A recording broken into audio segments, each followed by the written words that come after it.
Malayo na din at maraming naipundar ngayon ang actress na si Andrea Brillantes. Sa edad na 7, nagsimulang makita si Andrea sa isang bilang ng mga komersyal sa telebisyon at ginawa ang kanyang debut sa The Children's Comedy Show na, Go on Bulilit, noong 2010. Ang kanyang likas na talento at kaibig-ibig na pagkatao ay mabilis na nakakuha ng pansin ng mga producers at audiences alike, na humahantong sa mga tungkulin sa iba't ibang serye sa telebisyon at pelikula. Ngayon ay isa na siya sa pinakamagaling at pinakasikat na aktres sa kanyang henerasyon, na maraming nagawa at napatunayan na din sa entertainment industry sa Pilipinas. Noong 2019, inilunsad ni Andrea ang kanyang sariling koleksyon ng pampaganda sa ilalim ng lokal na cosmetic brand na Careline. Pinangalanan niyang Blythe Cosmetics, ang koleksyon ay nagtatampok ng mga maliliwanag na kulay at metal na kulay. Ang koleksyon ay tumatagal ng isang masayang twist sa tema ng galaxy. Ang isa sa mga lipstick, halimbawa, ay pinangalanan na Cosmos at dumating sa shade Royal Blue. Ang packaging ay nagpapalabas din ng pagkatao ni Andrea, kasama ang kabataan at maliwanag na hitsura na hindi natin maiwasang mahalin. Ngayon sa edad na 19, siya ay naging isang youngest celebrity CEO sa Pilipinas, na naglunsad ng kanyang sariling makeup empire na, Lucky Beauty na inilunsad noong 2023. Ang pakikipagsapalaran na ito ni Andrea ay minarkahan ng isang makabuluhang hakbang sa kanyang paglalakbay sa pananalapi, pinapatibay ang kanyang katayuan bilang isang multifaceted individual. Ang kanyang kumpanya ay 2 taon sa paggawa at naramdaman niyang mas may kapangyarihan na magkaroon ng isang maliit na grupo ng mga empleyado sa ilalim ng kanyang pagpapalakad. Noong 2024, inilunsad naman niya ang mga bagong scents para sa kanyang sariling makeup brand na Lucky Beauty. Ang isang patunay ng kanyang estilo ng hands-on ay ang pagpapalawak ng kanyang tatak ng pampaganda.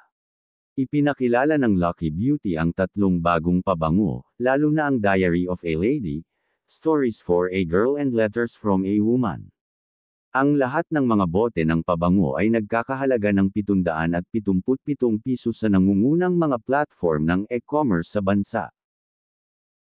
Ang batang aktres at negosyante ay masaya sa paraan ng kanyang buhay, pati na rin sa kanyang mga kapwa Gen Z na nagpatayo ng kanilang mga negosyo pagkatapos na dumaan sa pandemya.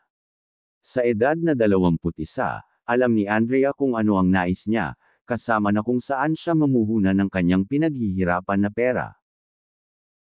Noong 2024, siya ay nakakuha ng ₱2.5 milyong halaga ng pagbabahagi sa LVMH ni Drake Dustin, isang Filipino-owned luxury jewelry brand.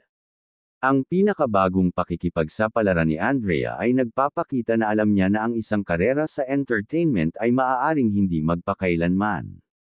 Ayaw niya daw na maging endorser lang sa LVMH kaya nag-invest na rin daw ito ng mga jewelry. Ang kanyang entrepreneurial spirit, kasabay ng kanyang lumalagong katanyagan at impluwensya, ay nagmumungkahi ng isang pangako na hinaharap para sa kanya. Noong 2021, ay ipinakita ni Andrea ang kanyang napakagandang 2-story terracotta orange house. Ilang buwan sa kanyang ika-18 kaarawan, si Andrea at ang kanyang buong pamilya sa wakas ay lumipat sa kanilang bagong tahanan. Ito ang unang bahay na maaari nilang tawagin na sa kanila, at isinasaalang-alang ng batang aktres ang pagkumpleto ng isang panaginip na natupad. Ibinahagi niya ang isang larawan ng bahay sa kanyang anunsyo, na inihayag ang nakamamanghang terracotta orange shade na pinili nila para sa harapan nito. Sa paglipas ng 2 taon pagkatapos makumplito ang pagtatayo ng kanilang family house, si Andrea bilang edad 20, ay umabot sa isa pang milestone habang nakakuha siya ng bagong tahanan. Inihayag ito ng aktres sa pamamagitan ng kanyang account sa Instagram noong October 2023, habang ipinapakita ang kanyang sarili na maginhawa sa sala ng kanyang bagong bahay. Noong 2023, ay ipinakita niya ang kanyang bagong customized na pink artista van na Toyota Photon Tono. Ang van ay may 4 na lugar na gumagawa ng puwang para sa driver, sitting, glam, at sleeping quarter. Ang mga maluho na upuan ay na-customize na magkaroon ng mga power recliners, cushions, adjustable armrests, at footrests. Ang Photon Tono 2024 ay may dalawang laki, pag-upo ng alinman sa 15 o 11 katao, at nagkakahalaga sa pagitan ng 2 na milyong piso hanggang 2.3 milyon pesos sa Pilipinas. Sa Pilipinas, maraming mga kilalang tao ang na-convert ang kanilang mga simpleng van sa luxurious mobile homes, o kung ano ang tinatawag nating artista vans, upang payagan silang makapagpahinga sa kalsada sa gitna ng kanilang mga hectic schedules. Ang pagkakaroon ng isang mansyon sa 16 at nagtatrabaho bilang isang CEO ng kanyang sariling kumpanya sa 19, nakamit ni Andrea Brillantes kung ano ang pinapangarap pa rin ng maraming matatanda. Ang mga pagtatansya ng net worth ni Andrea ay magkakaiba-iba, ngunit ayon sa ibang mga balita, ay may tinatayang mayroong siyang net worth na nagkakahalaga ng $6 million, o 344 million pesos. Kasama sa kanyang mga stream ng kinikita ang acting fees, endorsement deals, kanyang makeup line, investments at brand partnerships. Si Andrea ay itinuturing na isa sa mga pinaka-bankable na artista ng kanyang henerasyon. Siya ang most followed na tanyag na Pilipino sa TikTok. Ayon sa online financial service provider na NetCredit, siya ang ika-5 pinakamalaking kumikita sa Instagram batay sa mga nakasponsor na post noong 2021 na may $1,281,692, o 75 na milyong piso. Habang umunlad ang kanyang karera, ganoon din ang kanyang pakikipagtulungan at pag-endorso ng tatak. Ang pangalan ni Andrea ay naging magkasing kahulugan sa mga tanyag na tatak tulad ng H&M, Infinix Mobile, at Beautederm, na higit na nagpapalawak sa kanyang pag-abot at impluensya. Ang lahat ng yan ay lalong nakakadagdag ng kanyang tumataas na net worth. Ang kanyang net worth ay hindi lamang isang salamin ng kanyang tagumpay sa pananalapi.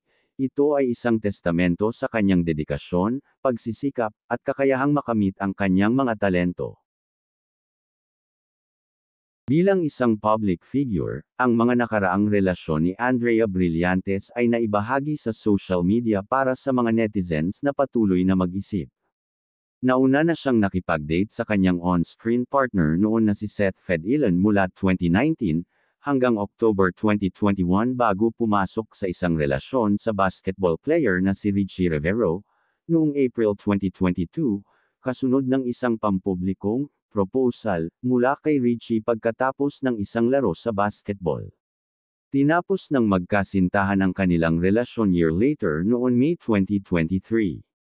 Ngayon, ang mga netizens ay hindi nag-iingat sa pag-yusi sa tungkol sa aktres na nakita sila ni Samuel Fernandez Abohijlay, na kilala bilang Sam Fernandez na isang Filipino-Jordanian student athlete na ngayon ay nabalitaan bilang kanyang bagong boyfriend. Pero wala pa naman paglilinaw dito ang actress. Para kay Andrea, ang pagiging sa isang relasyon sa murang edad ay naging mahirap para sa kanya na mapagtanto na ang isang kasintahan ay hindi isang pangangailangan sa kanyang buhay sa puntong ito. Siya ay isa sa most successful young stars sa industriya. Ang batang babae na ito ay nagsimulang lumikha ng isang pangalan sa industriya ng entertainment ng Pilipinas sa murang edad. Sa kanyang charm at ang kanyang halatang kagandahan, ang batang actress ay nanalo sa mga puso ng nakararami, na ginagawa siyang isang kamangha-manghang artista sa kanyang oras. Hindi lamang siya walang alinlangan na maganda, ang kanyang katapangan at galing pagdating sa pag-arte ay isang bagay din na dapat din hangahan. Ang kanyang talent, karisma, at entrepreneurial spirit ay hindi lamang nagtulak sa kanya sa stardom ngunit nag-ambag din sa kanyang lumalagong net worth.